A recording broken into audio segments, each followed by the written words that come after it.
He was the rock star of the car industry, a rebel in a pinstripe suit, the man who gave us the muscle car and then gave us this. But instead of a legacy came scandal. Instead of a car empire came a federal indictment. Buckle up. This is the rise and fall of John DeLorean. John Zachary DeLorean was born on January 6, 1925, in Detroit, Michigan, to immigrant parents. His father, Zachary DeLorean, came to the United States from Romania, while his mother, Catherine, was of Hungarian descent. The couple met while working on an assembly line in Detroit, then considered the industrial heart of America. In the 1920s and 30s, Detroit was experiencing economic growth due to the booming automotive industry, but also suffered from social segregation, unemployment during the Great Depression, and increasing crime. The DeLorean family lived in a low-income neighborhood. His father worked at Ford Motor Company, but struggled with alcoholism and frequently lost jobs. The atmosphere at home was tense.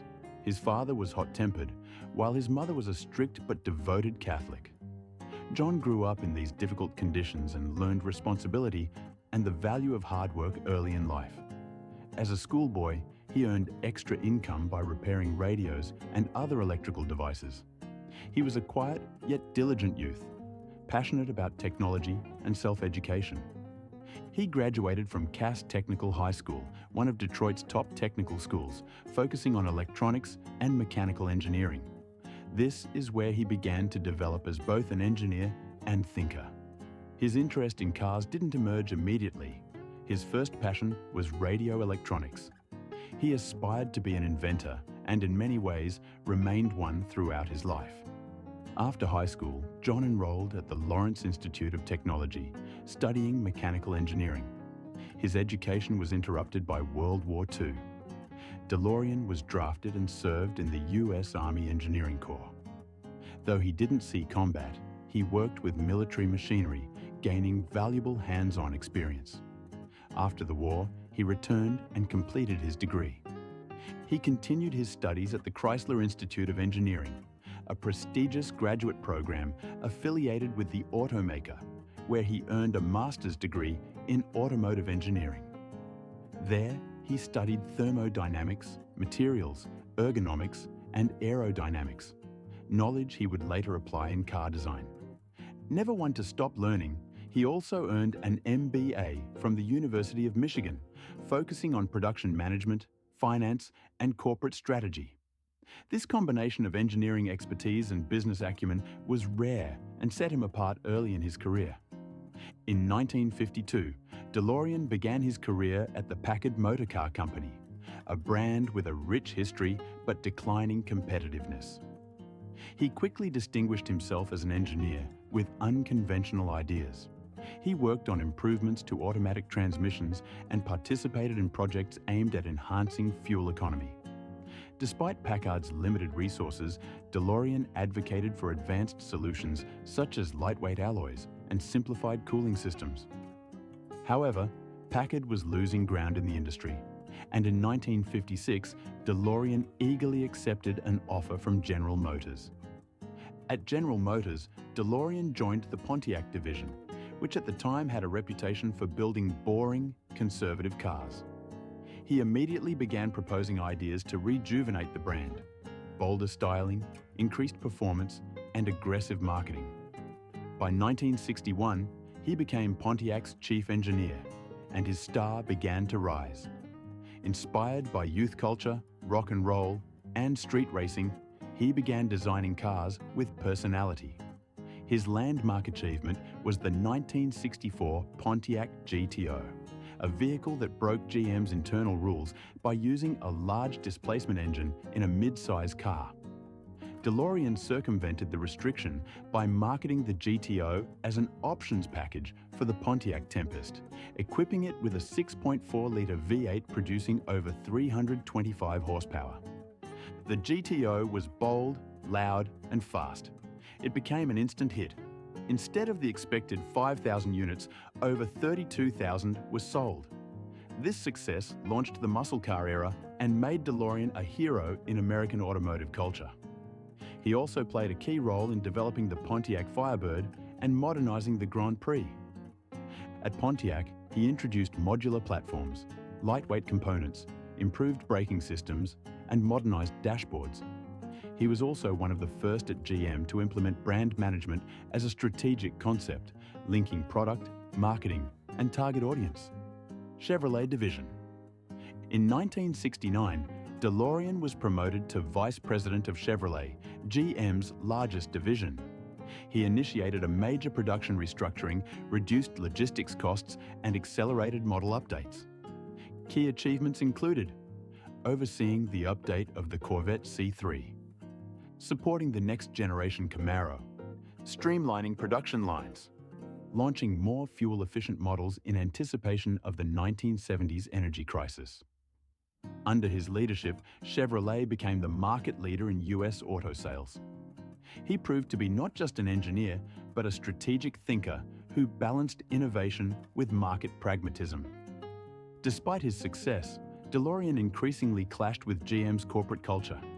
He was a flamboyant figure, wearing flashy suits, socializing with rock stars and celebrities, and openly criticizing management. His lifestyle and outspoken views made him an outsider among GM's conservative executives.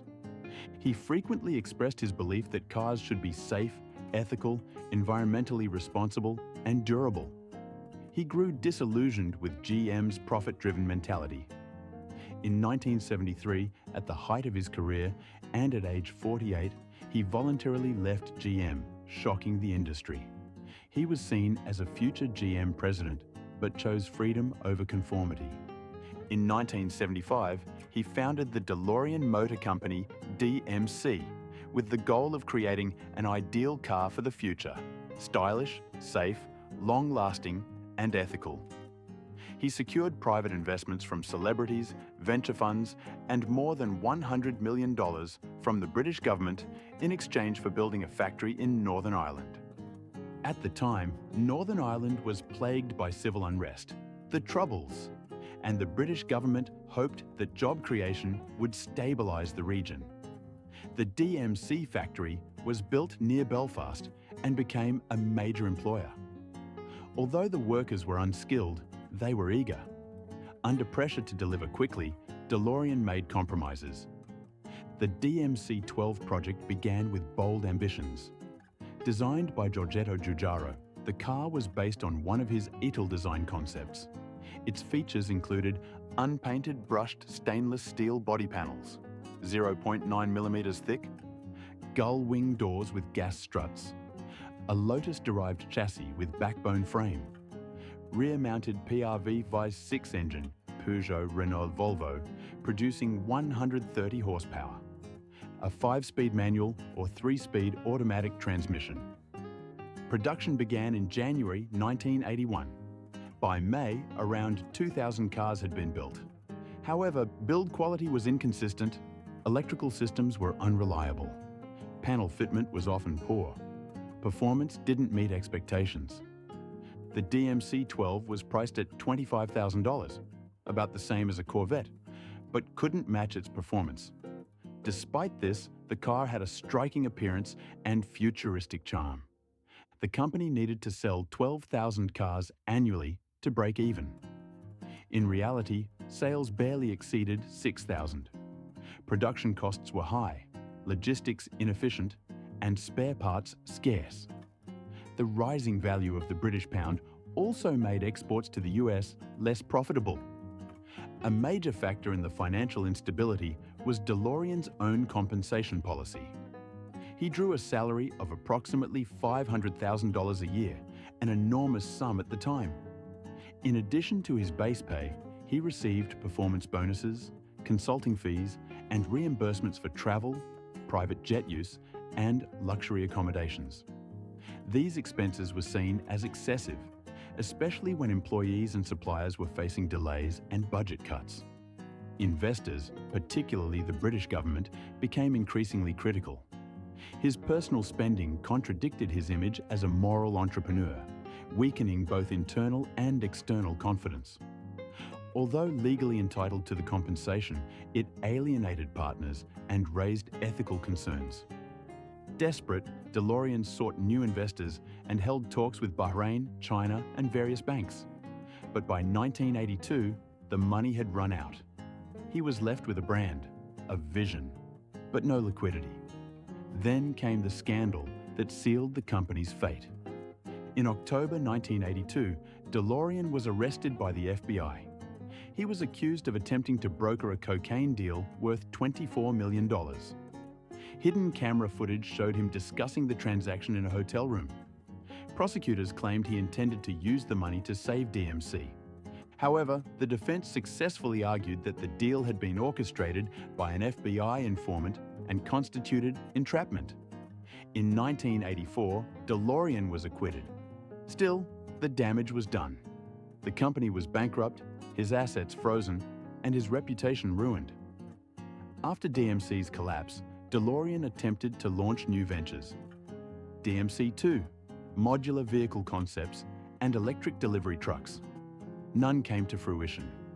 He spent years in legal battles, went through a costly divorce, sold his estate, and lived modestly in New Jersey. Occasionally, he gave interviews and wrote a memoir. He died on March 19, 2005, of a stroke at age 80. He was buried in New York. His grave bears only his name, dates, and a cross. No mention of cars. Today, the DeLorean DMC-12 is a pop culture icon, largely thanks to the Back to the Future film trilogy. Around 6,000 cars still exist and are considered collector's items, with values ranging from $40,000 to over $100,000. In the 1990s, the Texas-based DeLorean Motor Company acquired the rights to the brand and began restoring original DMC-12s. In the 2020s, they announced the Alpha 5, an electric sports car inspired by the original, though the project remains in early development. DeLorean's story is one of a visionary crushed by reality. He sought to change the industry and failed, yet his name endures. His car is remembered. His dream lives on.